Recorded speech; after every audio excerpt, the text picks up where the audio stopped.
আজকে এই সাংবাদিক সম্মেলন আহ্বান করার বিষয় সম্পর্কে উপস্থিত করেছেন। আমি সেখানে শুধু দুইটা বিষয় আমি একটু যুক্ত করব।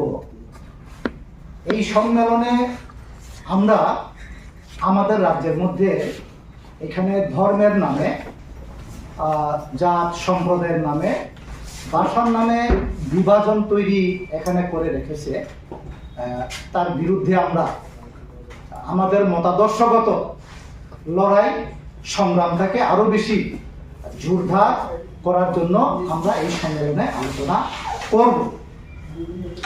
এবং এখানে আমাদের রাজ্যের মধ্যে এখানে ব্যক্তি এবং সাম্প্রদায়িক চিন্তা ভাবনা নিয়ে তারা থামচার কথা বলছে।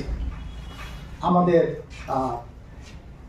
উপজাতি বা এখানে আঞ্চলিক যে সমস্ত দলগুলি, এখন আমরা চাইতেছি এখানে ব্যক্তির স্বার্থের চাইতে সার্বিক স্বার্থে আমরা আমাদের ত্রিপুরাজ্যের থামচাটা আমরা করতে চাই। তাদের থামচা হচ্ছে শুধু উপজাতি অংশের মানুষদের ত্রিপ্রাসাদের থামচা করা।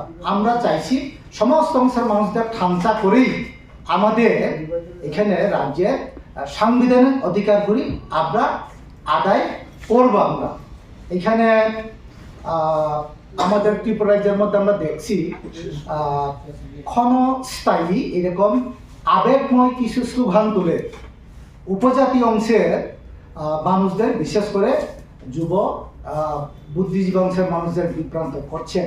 তার বিরুদ্ধে এই সম্মেলনে আমরা মতাদর্শ বিষয়টাকে জোরদার করে আগামী দিনে কিভাবে ওই সমস্ত মুক্ত আমরা করতে পারি, এই বিষয়টা সম্মেলনে বিস্তৃতভাবেই আমরা আলোচনা করবো। এই হচ্ছে আমার